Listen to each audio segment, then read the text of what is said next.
You're watching the Battered Fans Network. Welcome, everybody, to episode number 34 of the Battle Heat Fans Podcast. I'm your host, Daniel, and alongside me, as always, the Daniel Solana. How are you doing, sir? I'm doing great. But man, the Heat are not doing so great again. We won one, and now we lost one, and an ugly loss, Danny, a really ugly loss, and we're gonna get into it now. Yeah, man, we're undermanned. We're down like half the roster, it feels. Heroes out, Pell's out, um, Wiggins was out, Davion Mitchell, our perennial dog, is out. It felt not good, at least for me, going into it, just because we were down so many players going into Boston on the second night of a back-to-back. I kind of felt like this might not go very well. When I saw Casper was getting the start, I got excited, and he played relatively well. We can start with that. Yeah, I mean, I was surprised that Kasparis got the start, and he played well in the minutes that he had. Right, he had just about 30 minutes that he played. 35. Sorry, Danny, and 17 points, 5 of 13 overall, 5 of 8 from three. Kasparis had a good game. I was impressed with how he played, and it definitely wasn't on him. It definitely wasn't on him. No, and I think my favorite thing is that yesterday we were talking about his debut, and I said, "Oof, defensively he might struggle." And you know what? I thought that yesterday he played well defensively. I thought he even stood Jaylen Brown up a couple of times. I thought that I was just impressed overall. 17.6 rebounds, 4 assists. Uh, you know what? This season, it's obviously taken a turn. I don't want to say for the worst, but definitely we're not looking good right now. But if out of this season you can come out with Khalil Ware and Casper being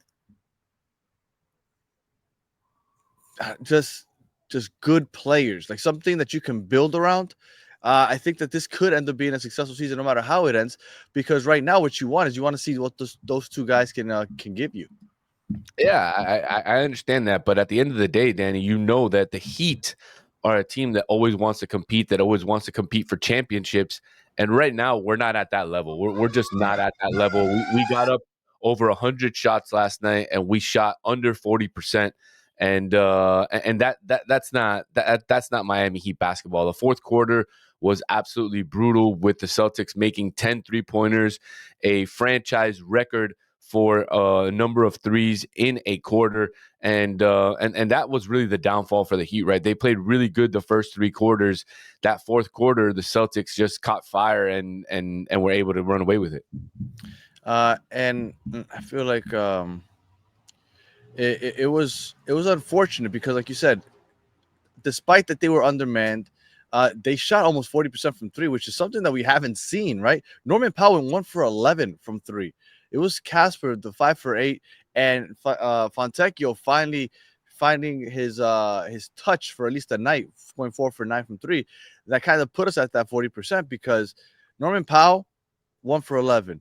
Bam, 0 for 1. Jaime, 1 for 5. Oh, Khalil Ware was 6 for 7 from three. Wow. Yeah, yeah. And I was going to get into Khalil Ware next, but I guess let's get into him right now. Khalil Ware had himself another great game. 28 minutes, 24 points, 6 from 7 from three. I didn't realize he only missed one. 14 rebounds. Khalil Ware, I think, has solidified himself as, hey, we need to start him always. Absolutely, absolutely. I think he has solidified himself as the starter in this lineup. But again, you know that the Heat have a bunch of players that can start. When Wiggins comes back, Jaime Jaquez will come off the bench. When Tyler Hero and Davion Mitchell, that's going to be another conversation that you have. What ends up happening there? I think it's known already, right? We already have seen that when Khalil Ware is not in the game, unfortunately, we don't have a rim protector in there. Bam is not a rim protector, and Khalil Ware just offers so much on the defensive end. You saw last night in the fourth quarter, the Celtics were putting him in a lot of pick and rolls, trying to get him to guard JB, trying to get him to guard Derek White. and that was a big turning point in the game when they started to put him in those pick and rolls, and he had to start guarding people around the perimeter. That was the turning point in the game. They were getting open shots, open threes. They were making everything in the fourth quarter. I mean, the way that they were shooting in the fourth quarter, I don't think anybody could have beat them in the NBA. No, and look, another downfall that we seem to be having is finishing at the rim. Jaime Jaquez, although he had a decent game, he's having struggles finishing at the rim. I think we shot under 50% for shots at the rim, and that's something that we were doing well in the beginning of the season. But this game, like we were saying, I thought that they played well considering it's the second out of back-to-back on the road in Boston against a good Boston team, which we all thought that Boston was going to be maybe a play-in team once Jason Tatum went out, but they ended up figuring it out. They're doing very well.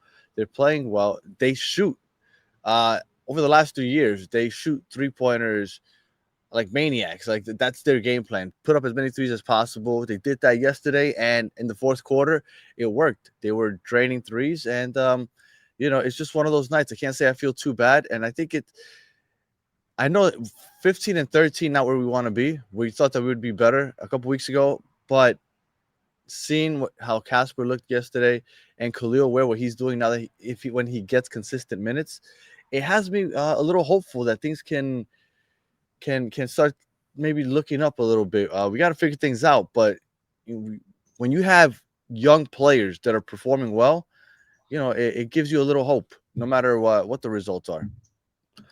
Yeah, man. I mean, look, I'll be real with you. I wore my chauffeur's hat because I'm ready to make a trade. I'm ready to bring in Giannis Antetokounmpo here to Miami. I think the Heat, if they're gonna make noise like we had thought they were gonna make noise, here in this season, I think they're gonna need to make a trade. They're gonna need to be buyers now in the trade market, and unfortunately, yeah, as well as Khalil Ware's playing, he's played himself into a trade chip because. He seems to be the one of the gems in the Miami Heat's organization right now. And look, if it means getting rid of Khalil Ware, if it means getting rid of Tyler Hero, if it means getting rid of Jaime Jaquez Jr., those three and picks for Giannis Antetokounmpo, I'm all in. And at this point, I think I've seen enough. We're 28 games in. We can see that this team is more so the latter portion of what they've played than the former portion of what they've played. And look, if they're going to make noise, like I said, they're going to need to do a little something here. I don't think that this is the team, the lineup, the players, the mixture of players that the Heat can go into the playoffs and fight for a championship with. If you haven't already, like and subscribe to the channel. And I say that now because I don't want people to not do it after I say the next thing. Bam had an off night. I know he had 16 and 10, but I felt like it didn't seem like he was playing well. I love Bam. I think Bam should retire a Heat player.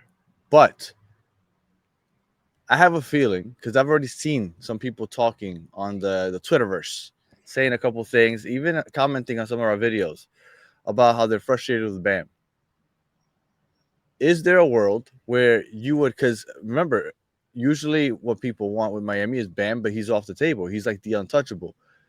Where you would keep Khalil Ware and trade away Bam for Giannis. No chance. No chance. You wouldn't match up Giannis with Khalil Ware? No. I would match up Giannis with Bam Adebayo. What if that's the only way Milwaukee's doing it? They say it's either Bam or nothing. I'm thinking about it. I'm not 100% sure, but I'm definitely thinking about it. Yeah, I'd have a tough time deciding that also because I love Bam. I do think, and I know some people have been laughing about it recently, but I still think he's the best defender in the world. I know some people bring up Wemby now, but I think he's the best defender. He gives you so much that he's never going to be your go-to scorer, but I think that he's such a great player. But if that gets you Giannis, I think everybody takes a pause. I don't know if I do it, though. I don't know if I do it. I don't know, man. I mean, I would have to see the full package, right, and understand really what it is that the Heat are going to be ending up with. But look, it's tough for me. Bam is the captain. Bam is the longest tenured player on the team, and I just see. I don't see a future where this team doesn't have Bam Adebayo on it if they're going to be making a deep playoff run. So I think the trade package would be centered around Khalil Ware, would be centered around Tyler Hero and maybe some other players and picks. But I just don't see a Miami Heat in 2025, 2026 without a Bam Adebayo. Well, I don't want to see a Miami Heat without him, period, ever. So I'm good with them not doing it. But, I was wondering if, because I know some people are going to start bringing that up, if Khalil keeps playing well when he gets his minutes. He's the new shiny toy. So, everybody gets infatuated with the new shiny toys. But Bam, like you said, he means so much to this organization that I can't imagine that they would trade him away for anything. I think he is the untouchable. But, I know it might be a conversation. If Khalil Ware keeps playing the way he does, is by this time at the end of January, I am 100% sure that it will be a topic of conversation. Yeah, no doubt, absolutely. I agree.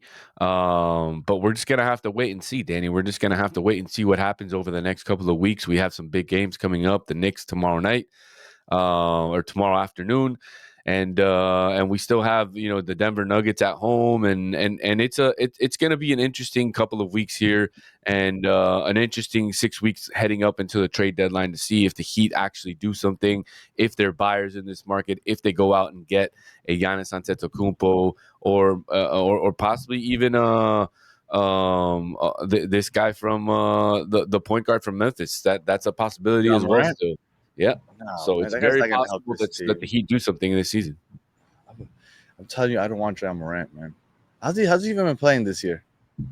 He's been playing okay, not great. Yeah, Not great. I don't know.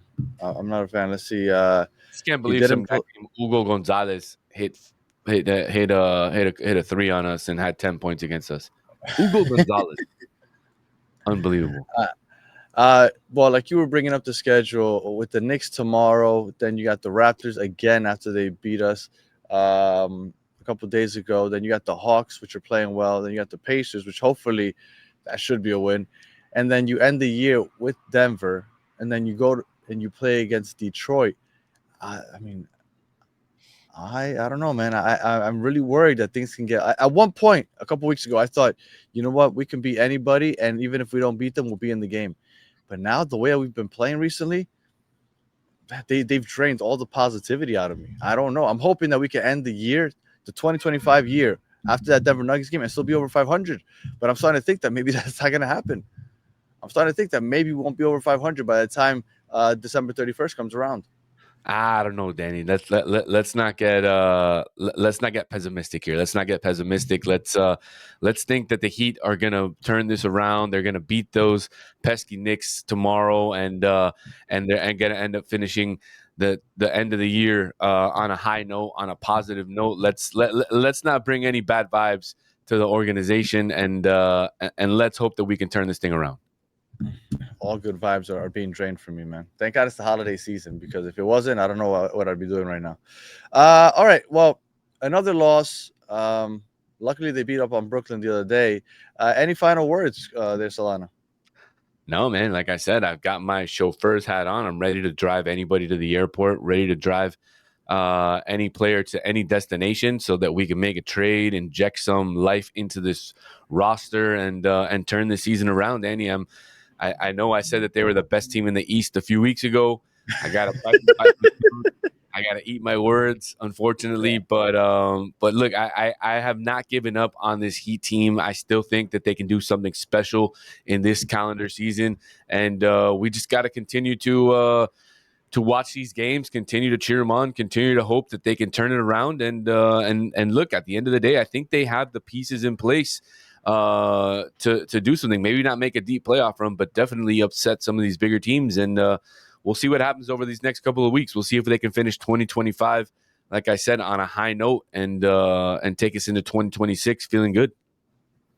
And I understand why you're into trading for Giannis, because you want to win, and I respect that. But man, I don't know. After last night, I just enjoyed watching Casper and Ware play well. And I think that if you have young players that are playing well, you can keep Bam. Yeah, maybe there's something that can be done. I don't know if it's going to be Giannis. Like I told you, I just don't see Giannis coming over here.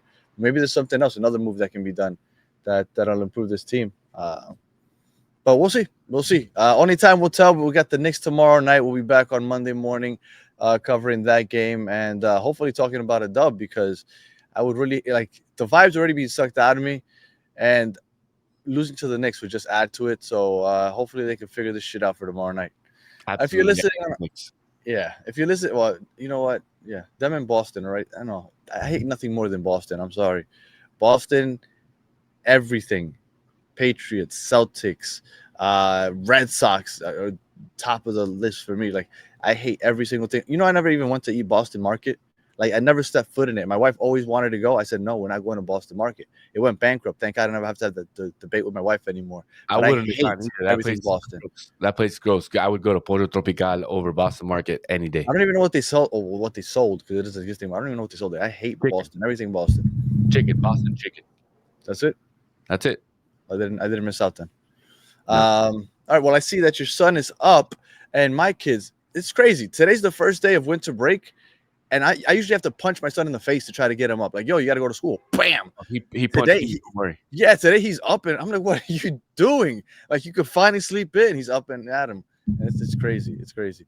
If you're listening on audio, appreciate you listening to the end. Please leave us 5 stars and a comment. If you're watching on YouTube, please like and subscribe. I said the Bam trade hypothetically. I don't want Bam gone. Don't hate us. And we'll be back on Monday talking about Knicks Heat. So until the next one, have a good one.